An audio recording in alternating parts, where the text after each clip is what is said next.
Hello बच्चों। तो question में दे रखा है an experiment has 10 equally likely outcomes. Let A and B be the two non-empty events of the experiment. If A consists of 4 outcomes, then the number of outcomes that B must have so that A and B are independent is option A 2, 4 or 0, option B 3, 6 or 9, option C 4 or 8, option D 5 or 10।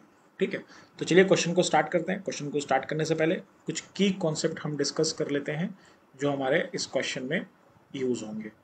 ठीक है, तो देखिए सबसे पहली चीज क्या है, अगर ए और बी एक इंडिपेंडेंट इवेंट है तो probability of A intersection B आपका क्या हो जाता है, probability of A into probability of B हो जाता है।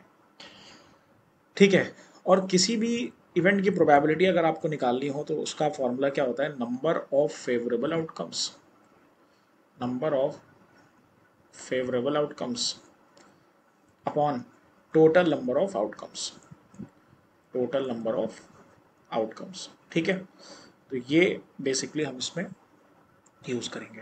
तो चलिए क्वेश्चन को स्टार्ट करते हैं। तो देखिए सबसे पहले दे रखा है पी ए इंटरसेक्शन बी, अगर आप निकालोगे तो देखिए यहाँ से क्या हो जाएगा, probability of A into probability of B. तो अगर आप क्वेश्चन में देखिए तो कह रहा है कि टोटल कितने, an experiment having 10 equally likely outcomes, तो मतलब इसमें जो टोटल नंबर ऑफ ऑब्जर्वेशन है वो 10 है। If A consist of 4 outcomes, तो ए के कितने आउटकम्स है, 4 आउटकम्स है, तो प्रोबेबिलिटी ऑफ ए देखो बेटा यहाँ से क्या आ जाएगा, 4/10 आ जाएगा। तो इट मीन्स यहाँ से क्या आ जाएगा, 2/5। तो यह क्या आ गया बेटा, 2/5 आ गया। ठीक है, अब हमने क्या देखा, let B consist P outcomes, कितने आउटकम्स आ रहे हैं, पी आउटकम्स आ रहे हैं। तो प्रोबेबिलिटी ऑफ बी क्या हो जाएगा बेटा, यहाँ से P/10 हो जाएगा। ठीक है, अब ये जो पी ए पी बी की वैल्यू है वो हम यहाँ पे पुट कर देंगे। तो जब आप यहाँ पे पुट करोगे तो पी ए इंटरसेक्शन बी, देखो यहाँ से बेटा क्या हो जाएगा, P A that is 2/5 into P/10 हो जाएगा। ठीक है, तो यहाँ से अगर आप देखा आपने तो यहाँ से पी ए इंटरसेक्शन बी कितना आ जाएगा बेटा, यहाँ से पी ए इंटरसेक्शन बी आपका आ गया 2P/5 इंटू 10। देखो इसको बेटा हम ऐसे भी लिख सकते हैं, 2P/5/10 ऐसे भी लिख सकते हैं।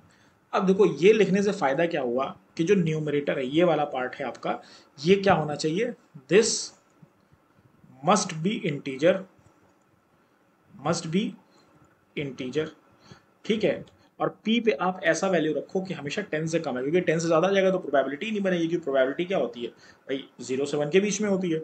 ठीक है, तो अब देखो यहाँ पे P पे आप क्या रखोगे, देखो 1 रखोगे तो 2/5 आएगा, तो देखो इंटीजर नहीं आ रहा है। ठीक है, उसके बाद 2 रखोगे नहीं तो इस तो P की कौन सी ऐसी वैल्यू की जिसपे ये इंटीजर बनेगा, तो P की सिर्फ दो ही एक ऐसी वैल्यू है जिसपे ये बनेगा, इंटीजर बनेगा, दैट इज 5 और 10।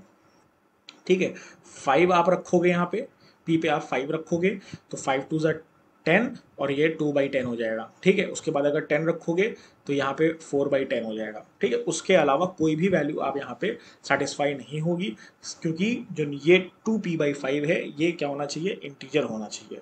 ठीक है, तो इसलिए यहाँ पे आप 5 और 10 रखोगे, 5 10 पे ही सेटिस्फाई करेगा। तो 5 and 10 is your correct answer. तो ऑप्शन में देखेंगे तो D option is your correct option.